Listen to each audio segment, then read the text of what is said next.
Afternoon, the Health Services Committee will come to order. So those of you, if you are on the committee, please see our clerk and you will receive a name tag and you can help yourself to a seat up here. If you're a member of the general public, welcome. And for those who may be viewing this meeting virtually, you are welcome as well. I am going to ask the clerk to call the roll, please. Delegate Robinson. Here. Delegate Head. Delegate Cherry. Here. Delegate Adams. Here. Delegate Maldonado. Here. Senator Favola. Here. Senator Pillion. Senator Peake. Rebecca Bowers-Lanier. Here. Dr. Michelle Boyd. Angela Moore. Here. Superintendent Lisa Coons. Commissioner Karen Shelton. We have a quorum. Thank you. I think our first order of business is the election of a chair and a vice chair, and then I'm going to ask each member to introduce themselves and just give us a 30-second summary of who you are and who you represent. Okay, election of the chairs, first item. Delegate Robinson. Senator Favola, I'd like to nominate you to serve as chair of the Health School Services Committee. Thank you. Nomination has been made and seconded. Are there any other nominations? Hearing none, I move those nominations be closed. All those in favor signify by saying aye. Aye. Thank you. I will do my best to serve you all well. Okay, the next is nomination of vice chair. Delegate Maldonado. Thank you, Madam Chair. I move to nominate Mike Cherry as vice chair. I second. Okay, a motion has been made and seconded. Are there any other nominations? Hearing none, I move that those nominations be closed. May they be closed by acclamation. Okay. I am going to ask for a vote that Mike Cherry be our vice chair. All those in favor signify by saying aye. Aye. Okay, good work, committee. We have a chair and a vice chair. So we got the first item done. I am going to start with my far left, so if you're in the audience, it'd be your far right, and ask, okay, Delegate Adams, would you introduce yourself and just tell us briefly about who you are? Thank you, Madam Chair. My name is Delegate Dawn Adams. I am representing the 68th District, which is Northern Chesterfield, Richmond, and Henrico, and I am a nurse practitioner. Thank you. Thank you, Madam Chair. Good afternoon. My name is Delegate Michelle Maldonado. I represent District 50, which includes parts of the west end of Prince William County, like Bristow and the city of Manassas. And glad to be here on the committee. Thank you. Welcome. I'm Delegate Roxanne Robinson. I represent the 27th House District, which is the northern central part of Chesterfield County. And I just want to say that this committee is long overdue, and I'm very excited about the work that will be done by this committee over the next few years. Thank you. And Delegate Robinson was the House patron of the bill that's established this committee. And I'm State Senator Barbara Favola. I represent parts of Arlington, Fairfax, and Loudoun. I was the Senate patron of the bill that established this committee. And I am looking forward to tackling some of the very important issues that will intersect between health services and our education system. So. I'm Delegate Mike Cherry. I represent the 66th House District, which is all of Colonial Heights and the southern tier of Chesterfield County. I'm an educator by trade and look forward to working and serving with you all. Good afternoon. I'm Becky Bowers-Lanier. I am a nurse by trade. I've been an advocate for 20 years, and I work with healthcare clients. Good afternoon. My name is Angela Moore. I am the president for the Virginia Association of School Nurses currently.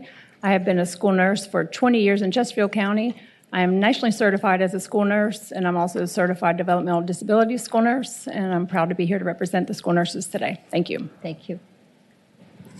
Good morning. My name is Michelle Boyd. I'm the Region Assistant Superintendent with Fairfax County Schools, formerly the Assistant Superintendent for Special Services, for which one of our offices is Health Services, and glad to serve on the committee. Thank you. Welcome, committee members. The next item on the agenda actually is a policy. It's a draft policy, and it has to do with electronic meetings. because it's a policy that all of you should completely understand, I will ask that you read this and maybe we vote on it at our next meeting. Before we go into maybe you taking a moment to read it, perhaps Mr. Brenner will walk us through the policy.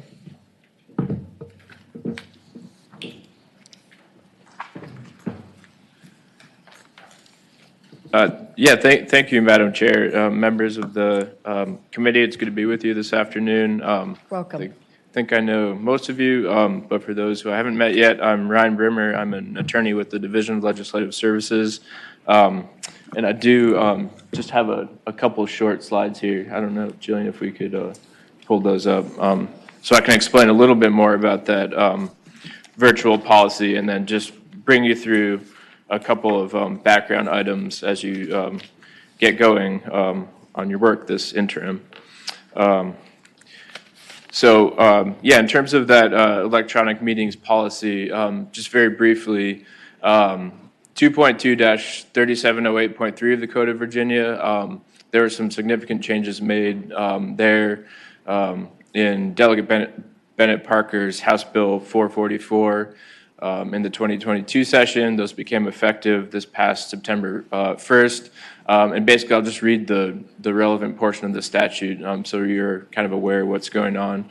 Before a public body uses all virtual public meetings or allows members to use remote participation, the public body shall first adopt a policy by recorded vote at a public meeting that shall be applied strictly uniformly without exception to the entire membership and without regard to the identity of the member requesting remote participation or the matters that will be considered or voted on at the meeting.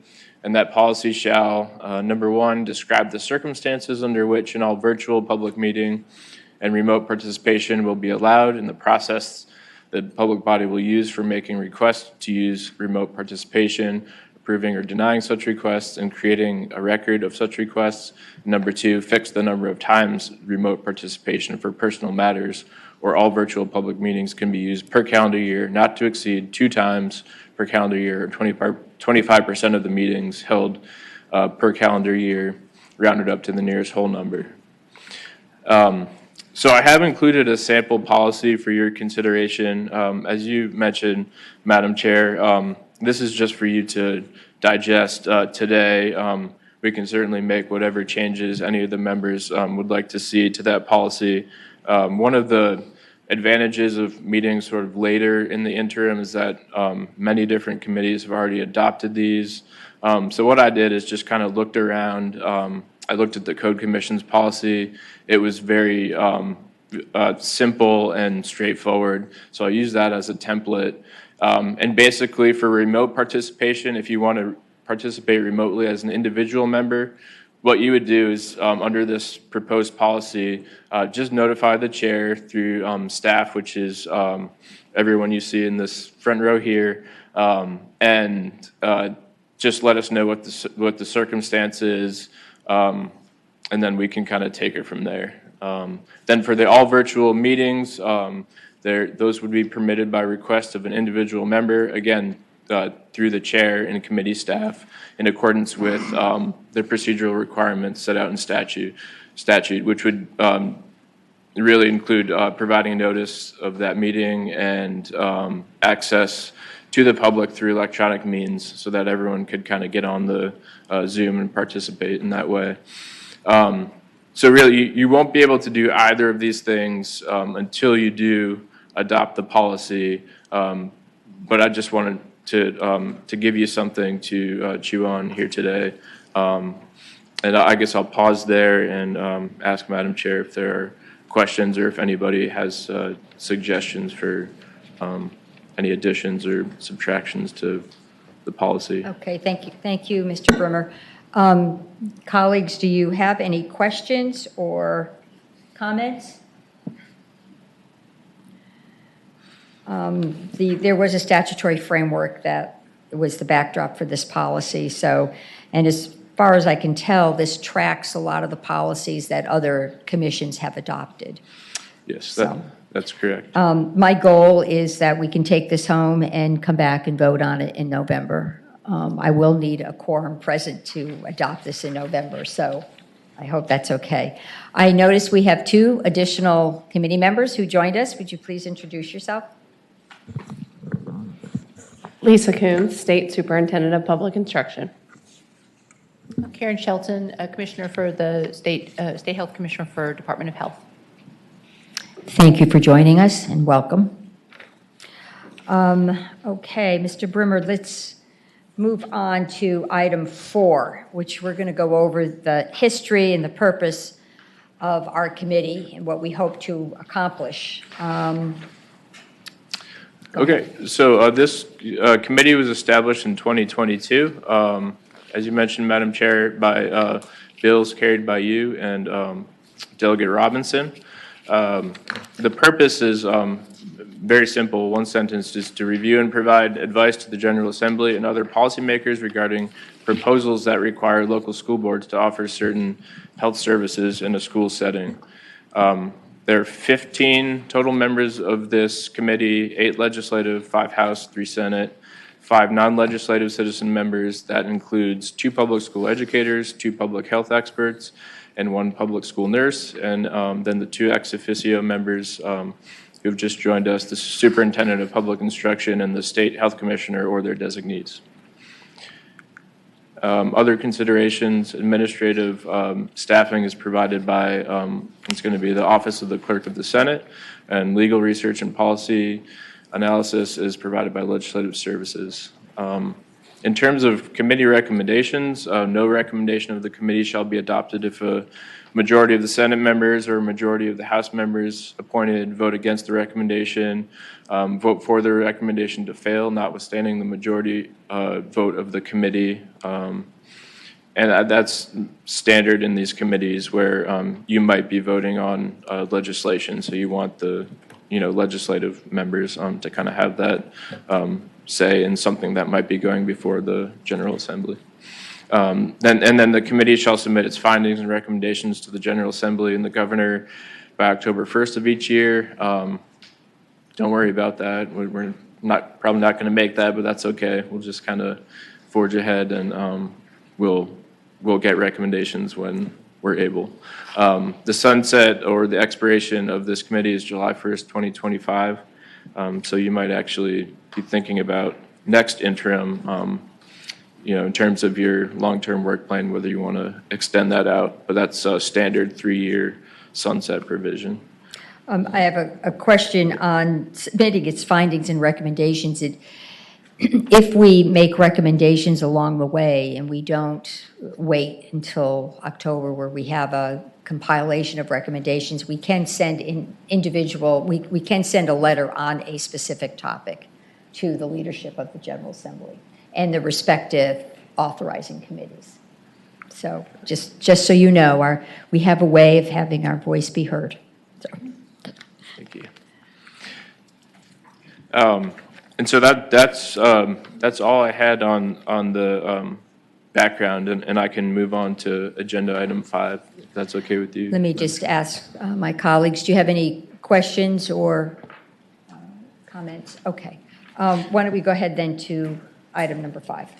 So Senate Joint Resolution 228, this past session, it passed the Senate unanimously. It was tabled in House Rules Study Subcommittee 3-2, but then it was referred specifically to this committee by letter to continue the contents of the study included in that resolution.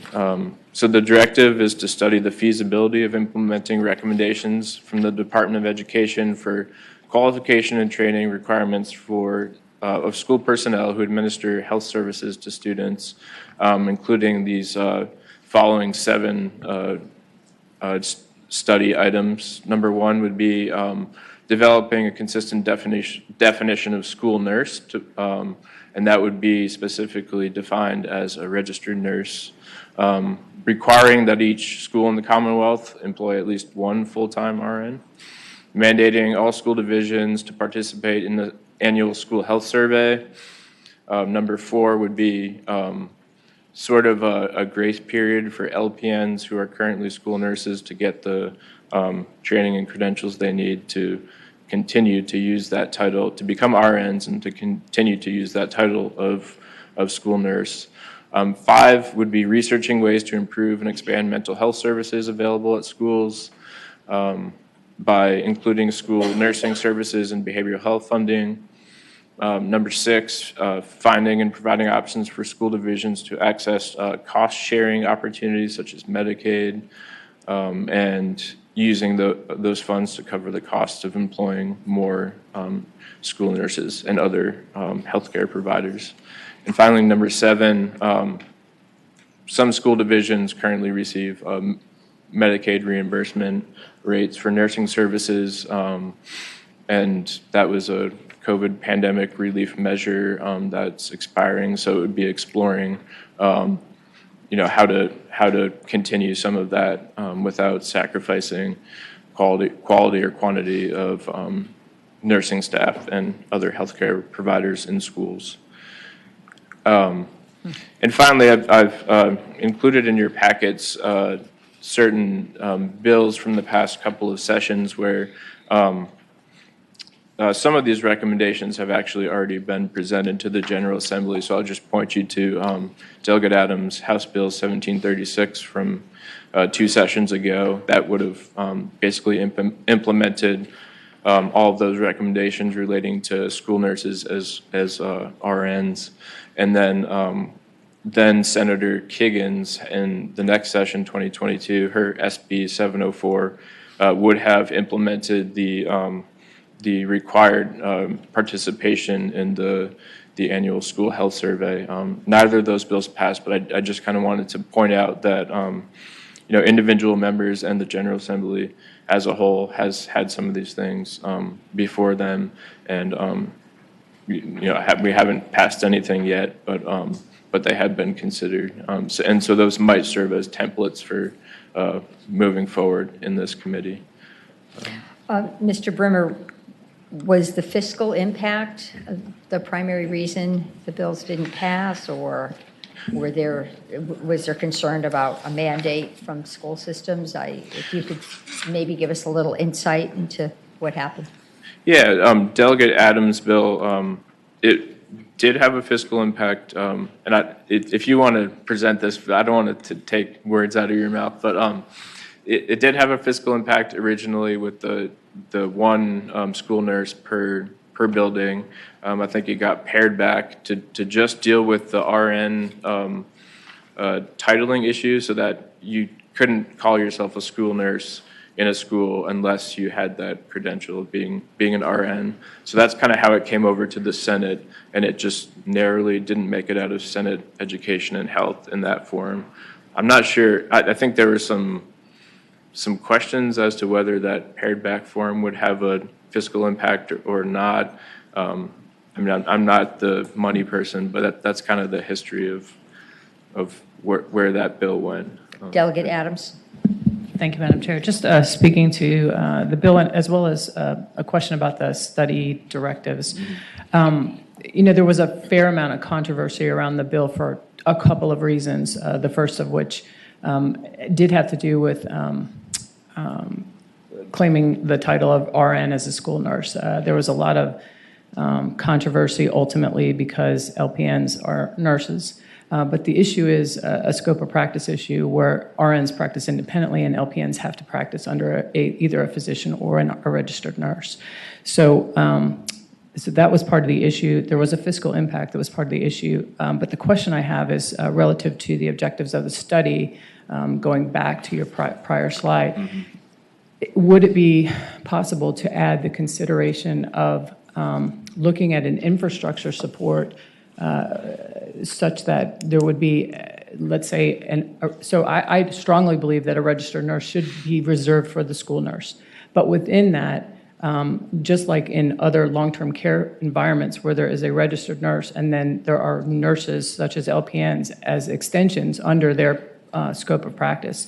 So I'm wondering if that would offset some of the fiscal impact and if you could add that to your study.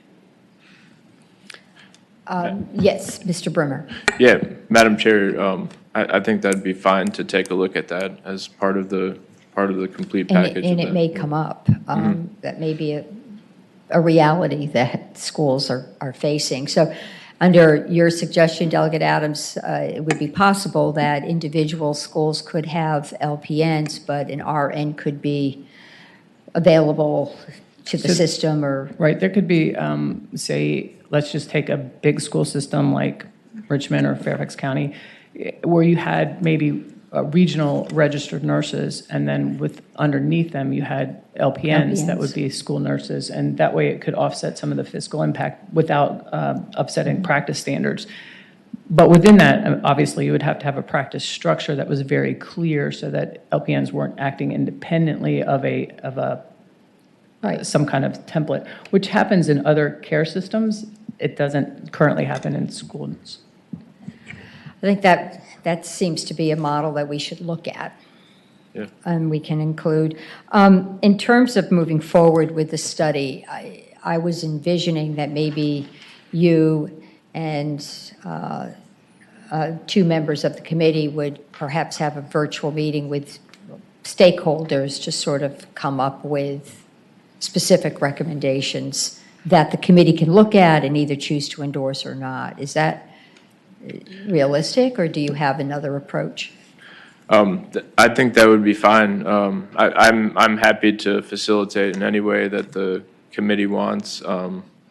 Just assuming that the school nurses would be there to help us out and guide us. That would kind of be my only condition. But I mean, I feel like it'd be important for a school nurse to be there, so I would volunteer to do that, just so everyone understands the scope and practice that needs to be in place for school nurses to understand what's allowed and not allowed. Okay. And one other volunteer from the Delegate Adams. Do you want to be the second member of the committee that meets with the stakeholders and Mr. Brimmer to flesh these out a little bit more? I'm happy to do that. Okay. All right. Madam Chair, if you need a third nurse, I'd be happy to do that too. I don't think we want to turn this into a full hearing where we have advertisement Gotcha. requirements and all that. Okay. Dr. Boyd.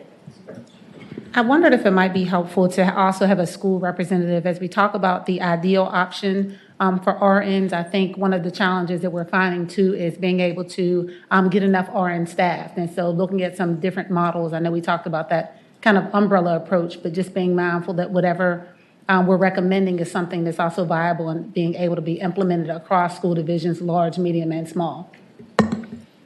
Okay. yeah. Point well taken.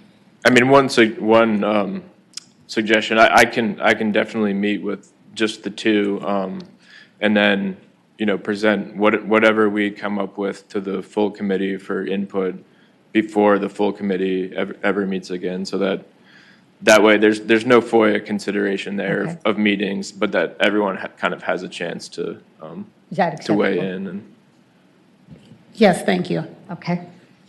Thank you. It came to my attention that Delegate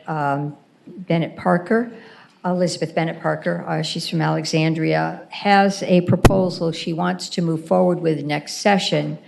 And she wanted our committee to just consider it. And if we choose to endorse it, we could endorse it at this meeting.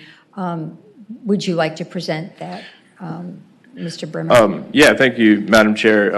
I heard from her as well, and basically it's a pretty straightforward idea. It's based on an Illinois law, and it would permit schools to have a stock of undesignated glucagon on hand, and to use that, for a trained individual, whether that's a school nurse or someone else trained in the administration of that glucagon in the event that a diabetic student has a hypoglycemic event, to use that for that student if there was a situation where the student forgot to bring their supplies that day, or maybe the glucagon that they did have was expired, something like that, so that they'd have something on hand if the blood sugar got too low to use. That would all require parental consent beforehand, parental notification afterhand, and it would all be permissive. But that's kind of the idea, kind of similar to things you've done in the past with EpiPens and what was the other one? Albuterol inhalers, just having extra ones on hand for the school nurse to use. And the if school would necessary. have a policy on when to use it. We'd have a Yeah. healthcare practitioner, actually. Yeah, someone who's trained, definitely. Okay. So seems- that's it in a nutshell. It seems like a reasonable proposal, but happy to hear any comments. This bill has not yet been drafted, so she came to us in the concept phase, which is always helpful. I think it's reasonable. It's a permissive opportunity, and some school systems, I think, would probably want this. Madam Chair?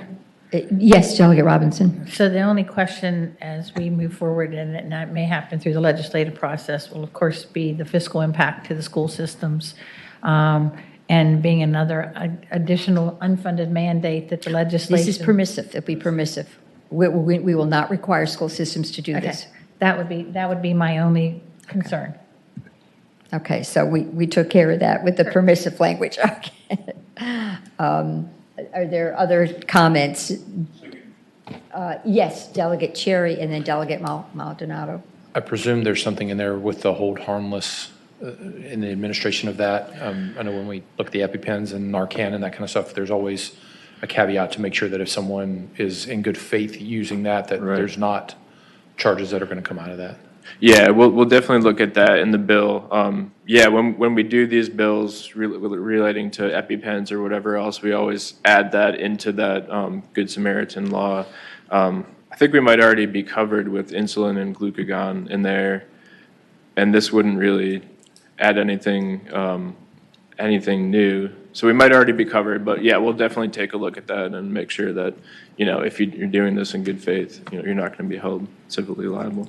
In continuation with just a comment, I'll just echo Delegate Sure. Robinson. That's something I'll always come back to is the unfunded mandate. And as long as it's permissive and we're allowing people to choose to and not mandating it, I don't see a big issue with it. Okay.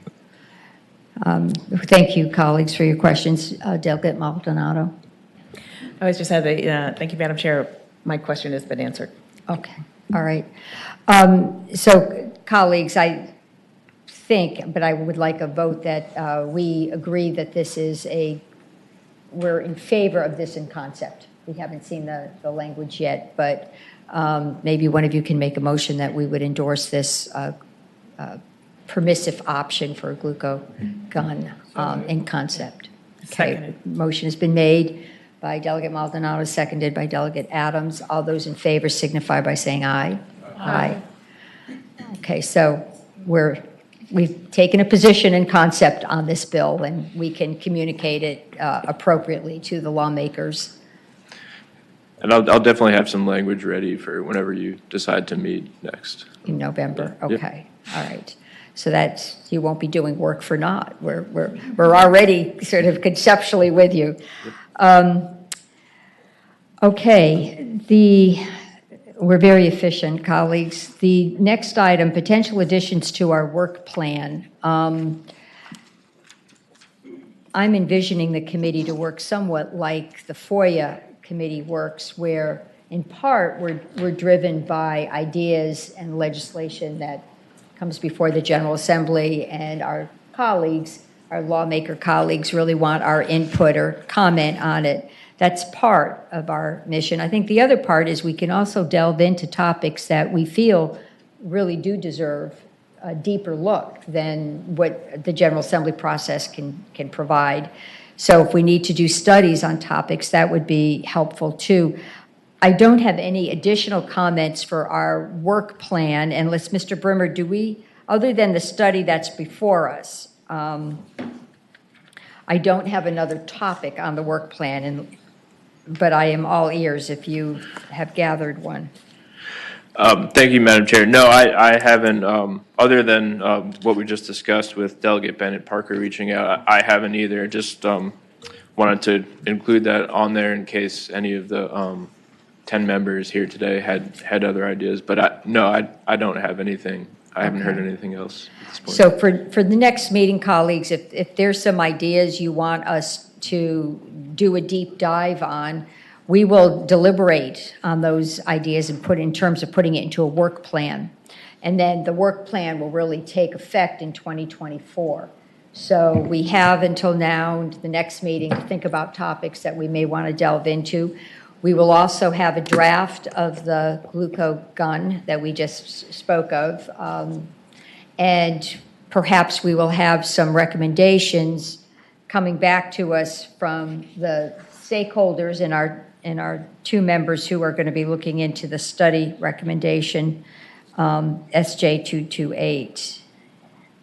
Yeah, Delegate Robinson. So, Madam Chair, one thing I'd like to throw out is, and we're not very good about doing this, is what is on the books that we don't need anymore?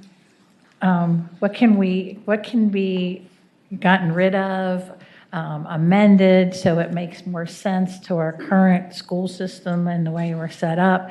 I would love to see us, and we can just think about this. It doesn't have to happen between now and our next meeting. Right. But I really do think that that is something that this committee should also, instead of continuing to add to the workload and what the schools need to be responsible or not responsible for, we should really look at, well, what is outdated? What doesn't need to be there any longer? That's a fair topic. I'm sure we'll get some public comment on that topic too. Okay, we will put that down as a potential item on our 2024 work plan. Okay. I'm inclined to move to public comment unless, Mr. Bremer, you believe I've left something off the regular agenda? No. Okay. Do we have, Jillian is our clerk, do we have folks who have signed up for public comment? And there's no virtual comment? And there's nobody in the audience who wishes to comment? Oh, you may come forward. Please give us your name and the group that you're representing, if you are representing a group or your affiliation. I'm Catherine Haynes, and I'm actually representing two groups. I'm here as the vice chair for the Chesterfield County Public Schools District, with my chair's blessing to advocate for school nurses, and also as the health equity manager for the Virginia Interfaith Center for Public Policy, a position I pursued so that I could continue the good work I did on our board. So as a school board member who is passionate for a safe and timely return to in-person learning, it became very clear to me that my first step was a nurse in every school. In July of 2020, preparing for that return to in-person learning, I learned that we needed 15 full-time registered nurses and an additional 3 registered nurses for our special education clinics. So that's 18 additional staff. When I explained this to parents who were advocating for an in-person learning, they were shocked. As a large and wealthy district, relatively wealthy district, everyone assumed we had a nurse in every school. So with kids back in school, my passion for fighting for a registered nurse in every school has not diminished. And that is why I am here advocating for my district and Virginia Interfaith and the members of faith communities across the state who strongly support a registered nurse in every school.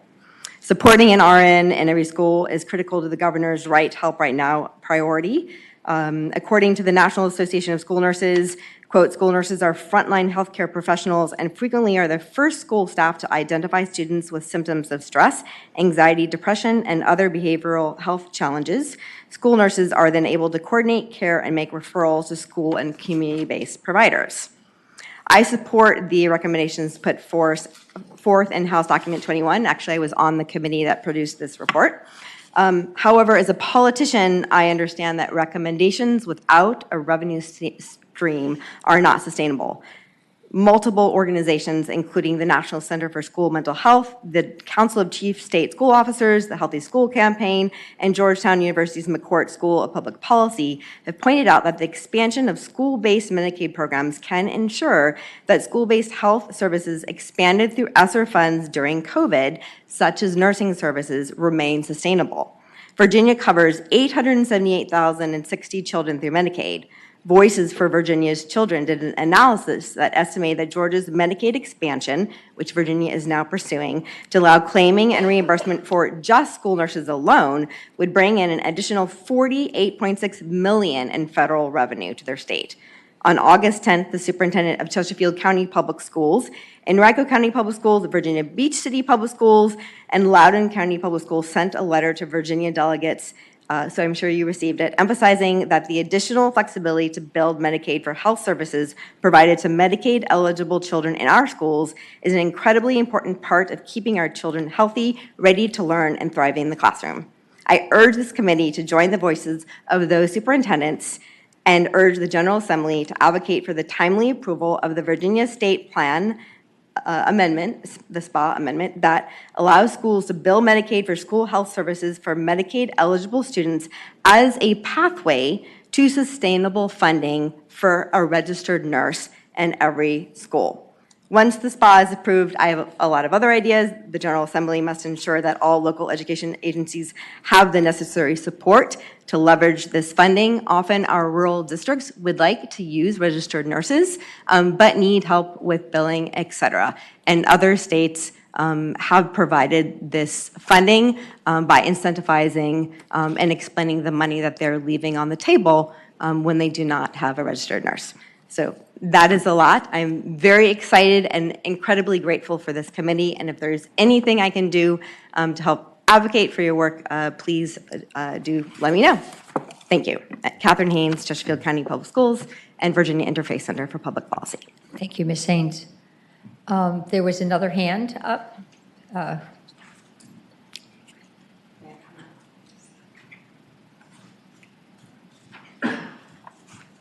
Hello. Hello. Thank you for this time and this day to let me tell you a little bit about what I do and why I'm here. My name is Stacia Scheffler, and I'm an RN full-time school nurse. It was quite a production for me to get here today. I had to get a substitute, I had to pay for coverage, but I felt like it was important for me to be here. One of my goals daily is to assess students who come to my clinic and provide care for them. The care varies between medication, maybe some crackers, maybe some reassurance, maybe a referral to a guidance counselor, but then I get them back to class. So there's no delay because I'm there every day, all day, full time. So I'm confident in my training and my skill set from my education, and it does give me the best ability to do my job. I'm sorry, I'm not a great public speaker. But when I'm on campus every day, I develop meaningful relationships with my students and their parents and their teachers. And this support enables me and my team at school to keep the students in school, in class learning. So if I wasn't full-time, the illness management would fall on the teachers, or the parents would have to leave work and come and pick up their child. Right now I'm focusing on a student who has a reoccurring cancer diagnosis. I don't know the outcome of that, but I know my relationship with this student and with the student's family is a large part of their support system. I meet with 2 guidance teams weekly. I'm able to offer in-depth details about my students to the deans, to an athletic director, to the guidance counselors, because I'm in my clinic all day, every day, full-time. So I'm a care provider, I'm service-oriented, I'm a helper, and I would like to do the best job that I can for all the children in my school. It's hard to do that when you're stretched thin, and so I'm here advocating for an RN full-time position in every school. Thank you. Thank you. That was very hands-on. Welcome. Hello. Hello. My name is Sherry Page Geyer. I've been a registered nurse for over 30 years, 15 of which were at a K through 12 school. The goal of my statement today is to relate school nursing to the U.S. Surgeon General's declaration of a national youth mental health crisis. Adolescent mental health continues to worsen. The CDC reports that in 2021, 42% of students felt persistently sad or hopeless, and nearly one-third experienced poor mental health. Additionally, more than 1 in 5 students seriously considered attempting suicide. 10% attempted suicide. While most people realize that school nurses manage acute and chronic medical needs, too often they forget the impact that a school nurse has on student mental health. Yet, school nurses are often the first person kids approach when seeking help for these problems. As a school nurse, I routinely assessed, triaged, and helped manage mental health concerns and psychiatric diagnoses. Additionally, I taught classes to high school students that incorporated evidence-based practices to reduce stress and improve overall well-being, and taught students common signs of depression and anxiety to help them understand when treatment should be sought and how to access available resources.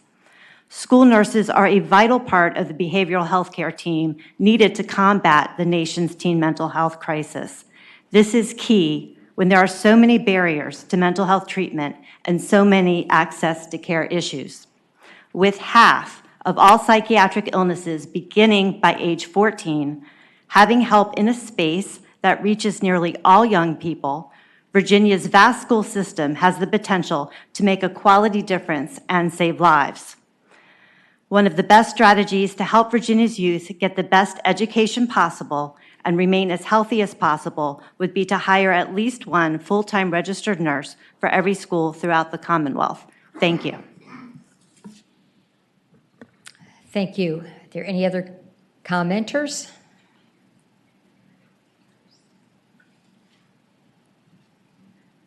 Okay. Good afternoon. Good afternoon. My name is Julie Wade, and I'm here as a parent to advocate that every school-age child and teen needs access to full-time registered nurse during the school year. My daughter Addie was diagnosed with insulin-dependent or type 1 diabetes at age 11 in the middle of the school year. As you may know, this is a disease which requires 24/7 management of insulin injections and can have life-threatening consequences if she does not get immediate care when in health crisis. She was too young to take care of herself and often too shy and embarrassed at that age to speak up when she didn't feel good. We were extremely fortunate that she had access at that time to a full-time registered nurse while in elementary and middle school. I just spoke to Addie, who's now 25 and living in Washington, in prep for this talk. And she gave me a couple of more things that she felt were important to note here.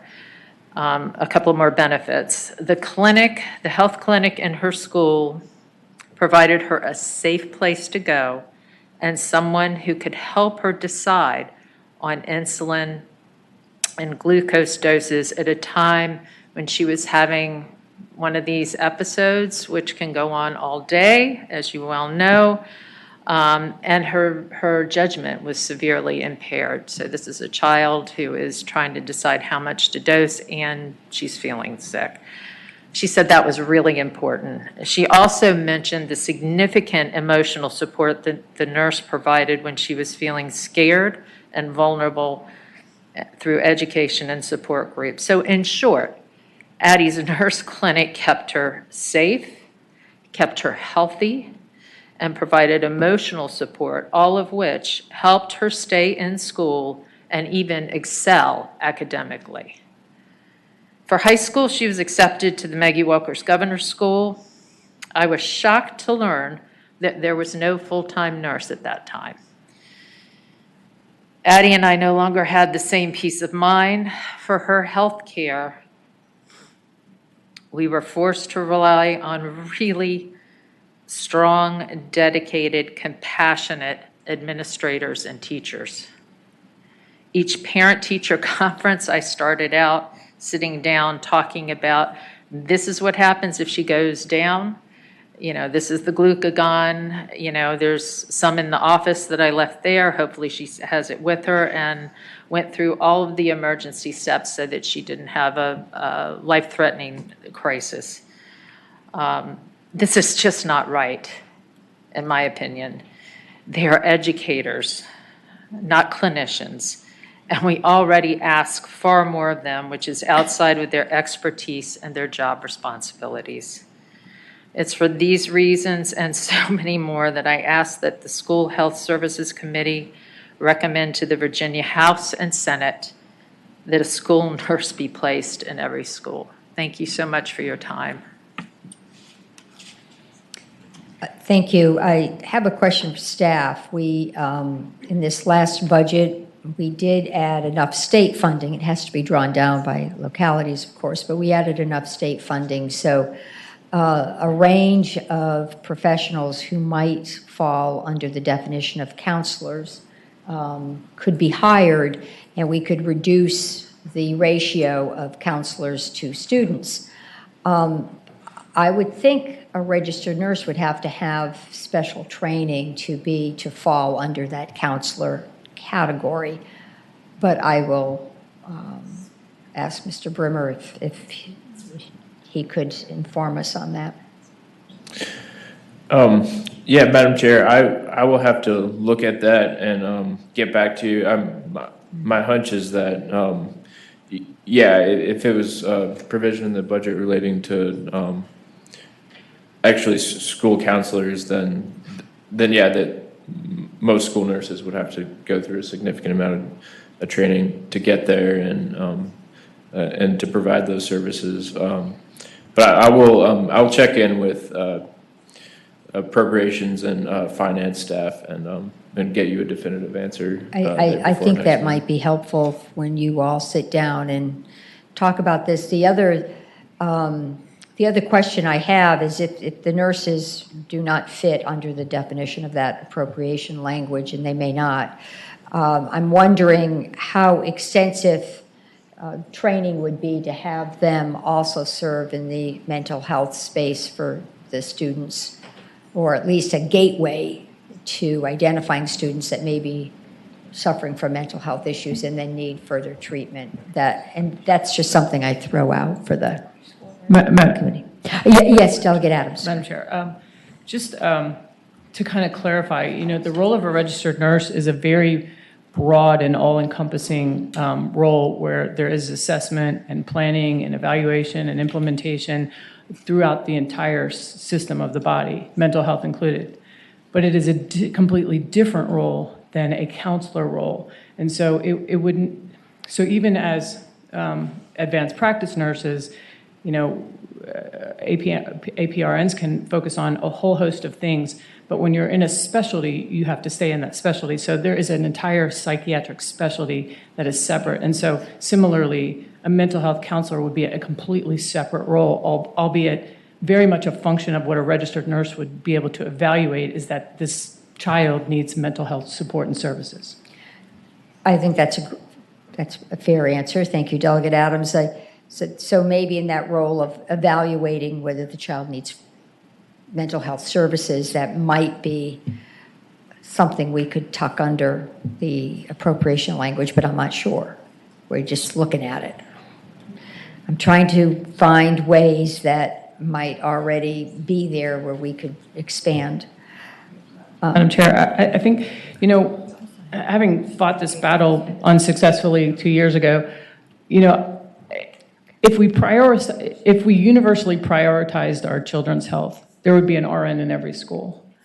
But the reality is, we don't. And so, the purpose of even mentioning trying to explore an infrastructure and just do a cost-benefit analysis is because what we resulted with was nothing.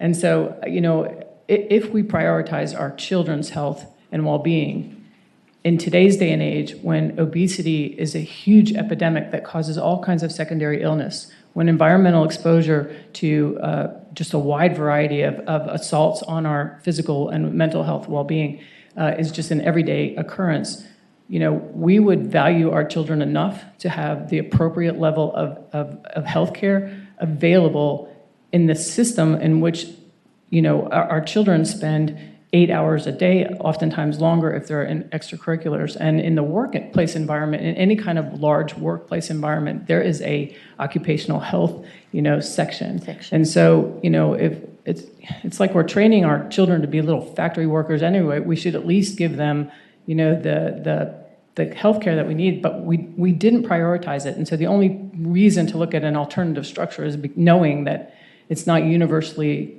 thought of as important.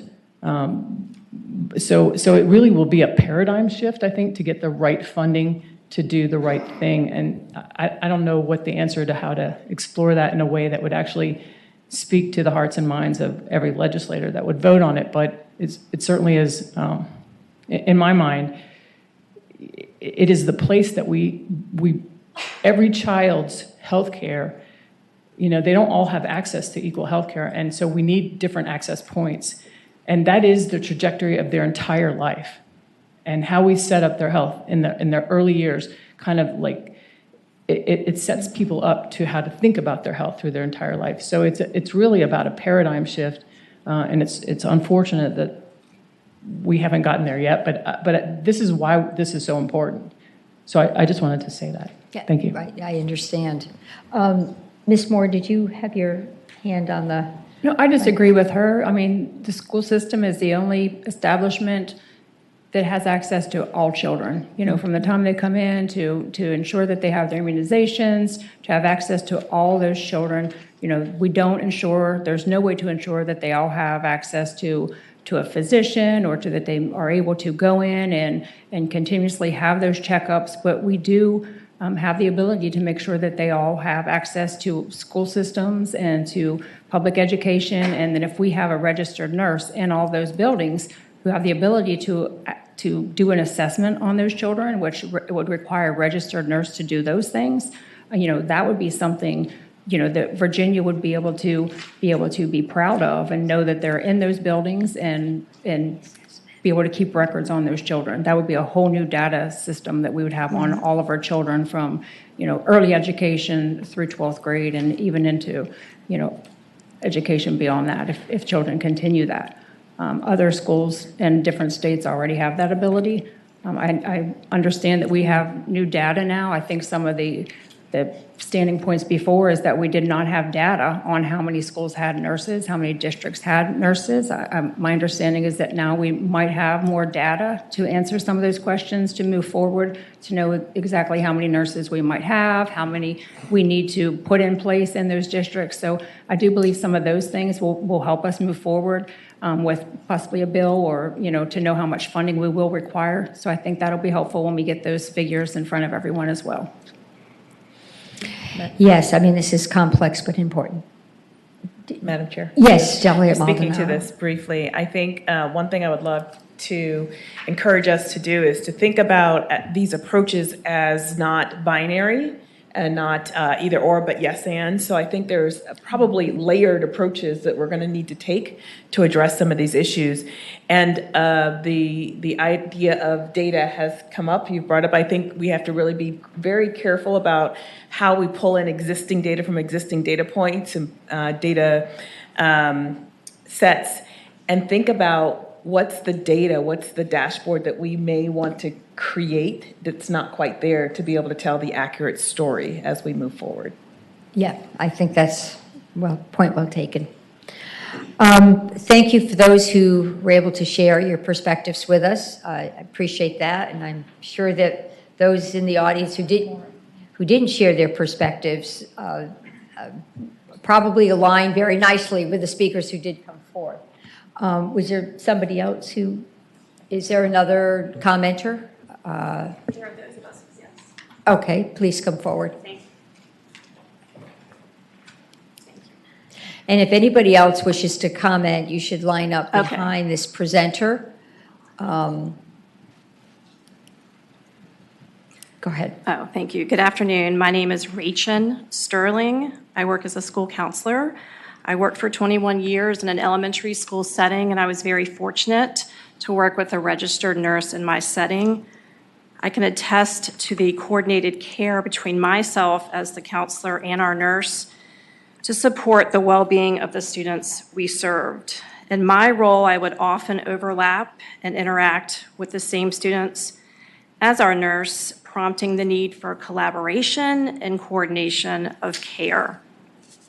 In my role and as our nurse and the nurse that was there, we worked tirelessly together to care for the students with various degrees of health and social needs.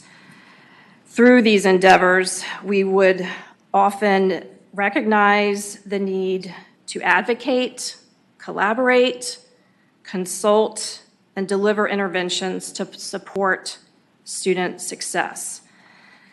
This collaboration between us was vital in working to build relationships and connections between the community, between the home, the school, with the child at the center. I stand before you today and ask that, as the Health Services Committee, that you recommend to the Virginia House Senate the need for an RN in every school to ensure every student's success in the state of Virginia.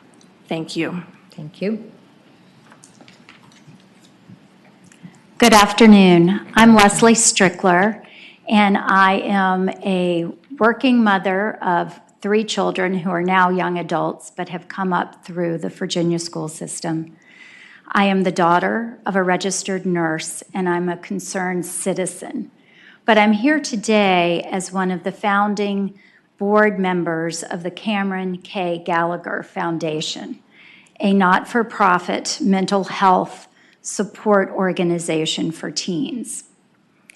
9 years ago, Cameron was a teen who suffered from anxiety and depression. She struggled with her peers and her fears. She was determined to bring light to others who also suffered. She made plans to start a small community 5K race and named it Speak Up.